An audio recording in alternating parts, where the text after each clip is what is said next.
राधे राधे दोस्तों। आज की कहानी है एक हाजिर जवाब जाट की। कहानी बहुत ही मजेदार होने वाली है। एक गांव में जाट और जाटनी रहते थे। दोनों के पास खूब अच्छी खासी जमीन जायदाद थी। रुपए पैसे की कोई कमी ना थी। कमी थी तो एक संतान की। दोनों की कोई संतान नहीं थी। जाटनी बहुत ही धार्मिक प्रवृत्ति की औरत थी। वह नियम से पूजा पाठ करती और तो और उसके घर के आगे से कोई भी राहगीर गुजरता तो उसे खाना पानी खिलाकर ही भेजती। इधर जाट का स्वभाव बिल्कुल अपनी पत्नी के उल्टा था। वह बहुत ही चतुर और हाजिर जवाब था। किसी के आगे झुकना तो जैसे उसने सीखा ही नहीं था। एक बार की बात है, खेतों में फसल की कटाई चल रही थी। सभी किसान अपने खेतों में फसल काट रहे थे। इधर बैकुंठ धाम में नारद जी के मन में आया कि आज पृथ्वी की सैर की जाए। सो पृथ्वी भ्रमण के लिए निकल पड़े। पृथ्वी पर भ्रमण करते करते वो उसी गांव में जा पहुंचे जहां पर जाट और जाटनी रहते थे। सभी किसान अपने खेतों में फसल काट रहे थे। गर्मी का महीना चल रहा था। सो नारद जी को प्यास लगी। नारद जी सीधा जाट के पास पहुंचे और जाट से पानी मांगा। जाट ने पीछे नजर घुमाकर देखा तो उसे लगा कि कोई नौटंकी वाला आया है। और कपड़े तो देखो, बिल्कुल नारद मुनि जैसे पहने हैं। नारद मुनि संस्कृत भाषा में उससे पानी मांग रहे थे, पर जाट को तो जैसे कुछ समझ ही ना आया।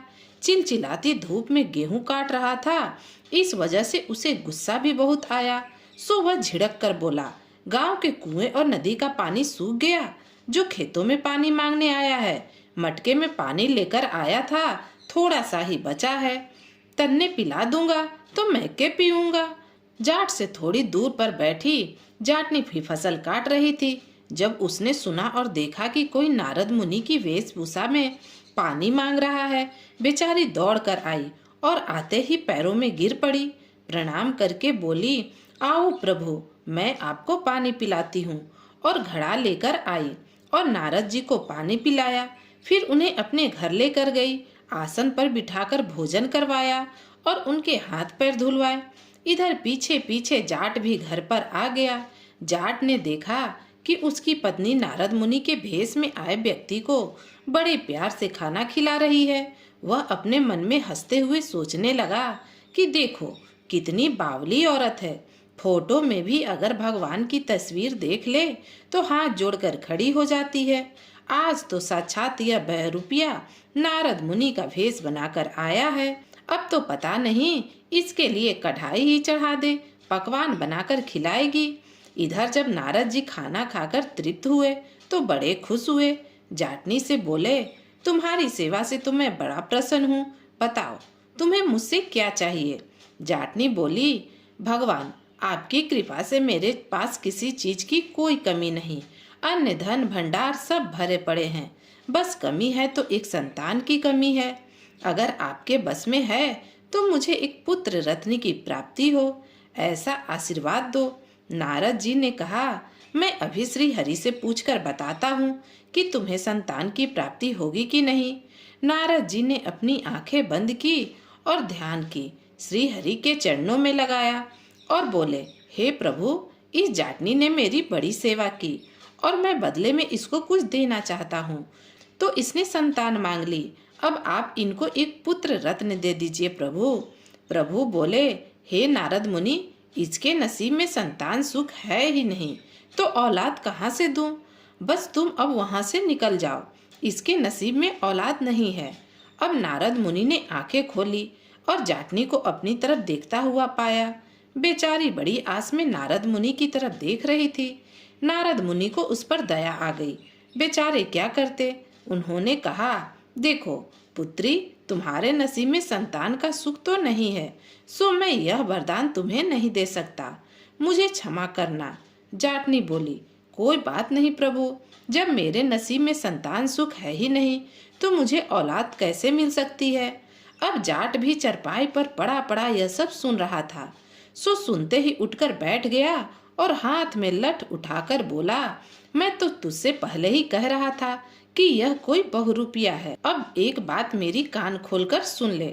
मेरे हाथ में है सोटा, भाग जा, नहीं तो खोल कर रख दूंगा तेरा लंगोटा। नारद जी ने जब यह सब सुना तो अंतर्ध्यान हो गए। अब इधर जाटनी लगी लड़ने, तुम तो किसी भगवान को भी नहीं छोड़ते हो, हमारे नसीब में औलाद कहाँ से आएगी भला। तो जाट समझाने लगा, अरे भाग्यवान, यह सब इनके चोचले हैं, रोज नए नए भेष बनाकर आ जाते हैं, इनको खाना वाना देने की जरूरत नहीं, जब औलाद होगी तो ऐसे ही हो जाएगी। कुछ दिन बीत गए। एक दिन उनके घर के सामने से एक साधु बाबा अलख निरंजन की धुनी रमाते हुए निकले। उनको देखते ही जाटनी ने उनको प्रणाम किया, आदर सहित अपने घर के अंदर ले आई। साधु बाबा के हाथ पैर धुलवाए और अपने पल्लू से पोंछे और खाना भी खिलाया। उनके पैर दबाने लगी। अब साधु बाबा उसकी सेवा भाव से बड़े प्रसन्न हुए। उन्होंने जाटनी से कहा, बेटा, अगर कोई इच्छा है तो हमसे कहो। अब जाटनी बोली, बाबा, ईश्वर का दिया सब कुछ है, बस एक औलाद नहीं है। ऐसा आशीर्वाद दो कि मुझे पुत्र रत्न की प्राप्ति हो जाए। बाबा ने सोचा न समझा बोल दिया, तथास्तु।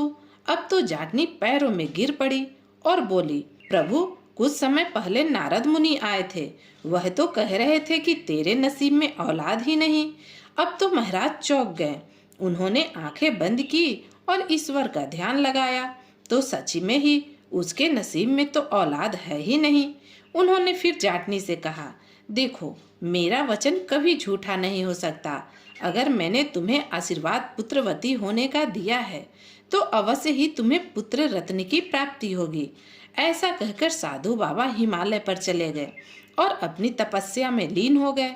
साधु बाबा के जाते ही जाट ने अपनी लाठी हाथ में लेते हुए कहा, देख भाग्यवान, तू हर रास्ता चलते को अपने घर में खाना खिलाती है, कभी नारद मुनि को पकड़कर ले आती है तो कभी किसी साधु बाबा को।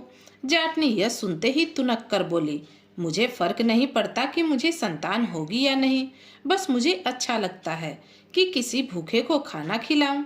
यह तो सीधे पुरुष थे, इनकी सेवा करके तो मुझे कुछ पुण्य ही मिला। अब जाट बोला, मैं यह सब नहीं जानता, मैं तो इतना जानता हूँ, ये साधु बाबा हमारे घर 4 घंटे रुके और इन्होंने 8 रोटी खाई। मैं इनके घर 4 दिन रुकूंगा और 18 रोटी खाकर आऊंगा। जाटनी अपने माथे पर हाथ मारते हुए बोली, हे प्रभु, यह कैसा पति मिला है जो किसी की सेवा सुना करना भी नहीं जानता। इधर साधु बाबा अपनी तपस्या में लीन थे। उनकी तपस्या के प्रभाव से जाटनी गर्भवती हो गई। कुछ दिन बाद उनके घर में एक सुंदर पुत्र ने जन्म लिया। जाट की तो अब खुशी का कोई ठिकाना न था। मन ही मन उन्होंने उस साधु बाबा से माफी मांगी, मगर जाटनी के सामने तो माफी ना मांग पाए। जाटनी के सामने अगर साधु बाबा को ध्यान में रखकर माफी मांग ली तो शान ना घट जाएगी जाट की। जाट जो ठहरा, जान जाए पर शान ना जाए। उधर नारद मुनि के मन में एक बार फिर से विचार आया कि बहुत दिन हो गए पृथ्वी पर घूमे हुए, क्यों ना एक बार फिर से पृथ्वी का भ्रमण किया जाए। यही सोचकर नारद मुनि पृथ्वी पर आए। वो घूमते घूमते उसी गांव में आ पहुंचे। सो उन्हें उस जाटनी की याद आई जिसने पिछली बार उनकी बड़ी सेवा की थी। सो भी उसके घर पहुंच गए। उसके आंगन में एक बालक को खेलते हुए देखा तो बड़े अचंभित हुए और जोर जोर से नारायण नारायण का राग अलापने लगे। उनकी आवाज सुनकर जाटनी अंदर से दौड़ती हुई आई, उनको प्रणाम करके चारपाई पर बिठाया। तभी जाट ने भी घर में पैर रखा। नारद मुनि को सामने चारपाई पर बैठा देखा तो उसका खून ही खौल गया। वह जोर से बोला, तू फिर से आ गया रे बहरूपिया, और तू तो बोल के गया था कि तेरे नसीब में औलाद ही नहीं। यह देख, मेरा बेटा 5 साल का हो गया। नारद मुनि ने जब यह सुना तो बड़े परेशान हुए और सोचने लगे, हे माधव, कृष्ण मुरारी, तुमने तो मेरे साथ छल ही कर दिया। इधर जाट ने अपना लठ संभालते हुए कहा, भाग जा, नहीं तो मैं फिर से तेरा लंगोट खोलकर रख दूंगा। बेचारे नारद जी ने जब यह सुना तो वह उसी समय अंतर्ध्यान हो गए।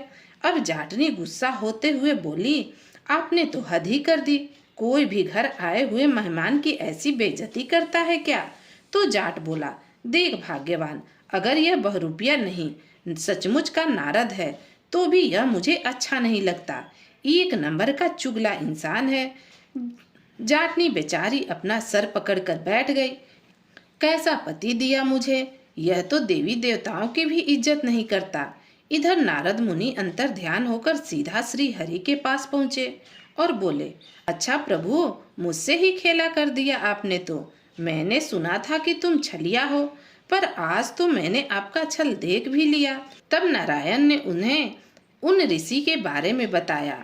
तब नारद मुनि ने सोचा कि उन ऋषि में ऐसी क्या शक्ति है जो उनके आशीर्वाद से उन जाट जाटनी को पुत्र रत्न की प्राप्ति हुई, जिनके नसीब में औलाद का सुख था ही नहीं। अब नारद मुनि सीधा हिमालय पर्वत पर पहुँचे।